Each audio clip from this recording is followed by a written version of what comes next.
తెలంగాణ నాయకులు ఎవరు మాట్లాడారంటే ఇష్యూ లేని దానికి ఏంటి వస్తే తాటాకు చెప్పులకి బెదరాలి కానీ మేము బెదరాం ఏంటి భారతదేశంలో ఎవరెక్కడికి వెళ్ళడానికి హక్కు ఉంది భారతదేశంలో ఏ పౌరుడికి వెళ్ళినా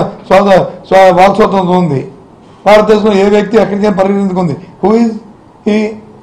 ఇవన్నీ చిన్నపిల్లలు మాట్లాడి కానీ లేని విషయాన్ని ఊరికి ఏకీకరించడం కరెక్ట్ కాదనేది మీకు నేను చెప్తున్నా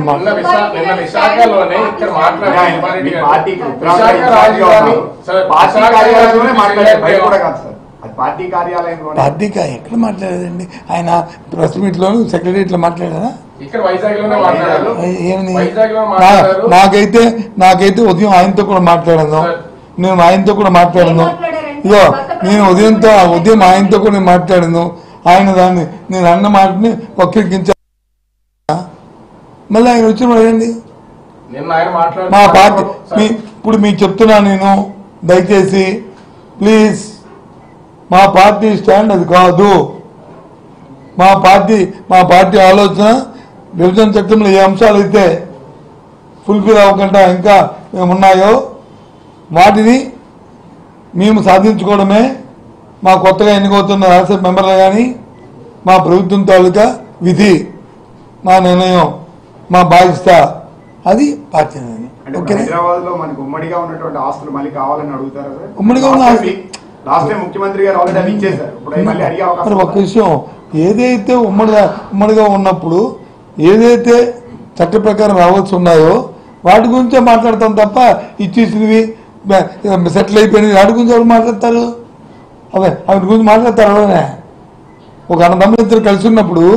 ఇద్దరు అన్నదమ్ములు కలిసి ఉన్నప్పుడు వాళ్ళ తాలూకా కుటుంబం ఉమ్మడి కుటుంబంలో వాళ్ళు చేసుకున్న ఒప్పందాల ప్రకారం జరిగిన తర్వాత ఎవరైనా అడుగుతారా ఆలోచన ఉందా ఎవరైనా అది కాదు కదా ఎందుకు అడుగుతారు ఏదైతే చట్ట ప్రకారము ఇంకా పరిష్కారం కాని విషయాలు ఏవైతే ఉన్నాయో ఏవైతే పరిష్కారం కాని అంశాలు ఏవైతే ఉన్నాయో వాటి మీద దృష్టి పెడతాం వాటిని పరిష్కారం చేసుకోవడానికి వాటిని సాధించుకోవడానికి అది దానికోసం మేము ప్రయత్నం చేస్తాం అది మా స్టాండ్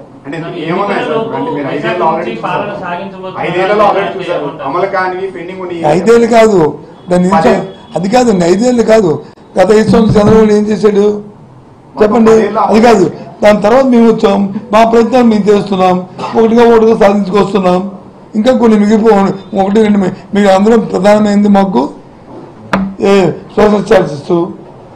ప్రత్యేక హోదా దాని మీద సాధించుకోవడం ప్రయత్నాలు చేస్తున్నాం ఇంకా దాని గురించి ఇంకా విషయం ఎక్కడ ఉంది దాన్ని చెప్తున్నాం కదా ఓపెన్గానా అసలు కాదు ఎలాగవుతుంది హౌ క్యాన్ 10 years ఇచ్చారు ఎలాగవుతుంది ఒకవేళ ఏదైనా మన కేంద్రం వచ్చి పునరాలోచన చేసుకుంటే అది మనకు సంబంధం లేని విషయం ఎలాగవుతుంది ఈ సబ్జెక్ట్ అయిపోయిందా చెప్పు నిన్నటి వ్యాఖ్యల్ని సుబ్బారెడ్డి గారు చేసినటువంటి వ్యాఖ్యల్ని ప్రతిపక్షాలు కూడా అంటే అటు అమరావతి కానీ ఇటు విశాఖ కానీ రెండు డెవలప్ చేయలేదు కాబట్టి ఎన్నికల స్టంట్ లో భాగమే వైసీపీ పట్టించడానికి ఇలాంటి చౌకబారు విమర్శలకి చౌకబారు మాటలతో ఎన్నికల్లో విజయం సాధించుకుందాం అనుకున్న స్టాండ్ మా పార్టీది కాదు ఇలాంటి ఎత్తులు జిత్తులు మేము పార్టీ లేదు అది మా పార్టీ మా నాయకుల తత్వం కాదు చేసిందే చెప్తాం చెప్పిందే చేస్తాం అది మా తత్వం ఇలాంటి జిమ్మికి లాంటి మాకు ఇలాంటి చౌకబారు మాటలు మేము మాట్లాడాం ఎవడో నవ్వుతాడు దీంతో వచ్చి ఎన్నికలకి దీనికి ఏమనుకుంటున్నారు మాకు ఇలాంటి అంశాలు ఇదే దానివల్ల ఏంటి అది వస్తారు కదండి ఆయన నాకు మార్నింగ్ కూడా చెప్పండి మాట్లాడాను ఏంటండి విమర్శ వాళ్ళందరూ ఏమన్నారన్నా తప్పది నేను మాట్లాడింది క్లారిటీగా విభజన చట్టంలో ఏవైతే అంశాలు ఉన్నాయో ఏవైతే పరిష్కారం ఉన్నాయో దాంట్లో ప్రెషర్ స్టాటస్ ఇలాంటి అంశాలు ఏమున్నాయో వాటిని కొనసాగిస్తామని చెప్పాను 10 సంవత్సరాలు వచ్చి అక్కడ పారిపోయి వచ్చాడు ఇంకా 10 సంవత్సరాలకి ఇంకా 4-5 నెలలు సమయం ఉంది ఈ సమయంలో ఇవన్నీ పరిష్కారం చేసుకోవడానికి ప్రయత్నం చేసుకుంటామని చెప్పి నేను అన్నాను అందరి తప్ప ఏమలేదు వాళ్ళు ఏదో అనుకుంటే నాకేం సంబంధం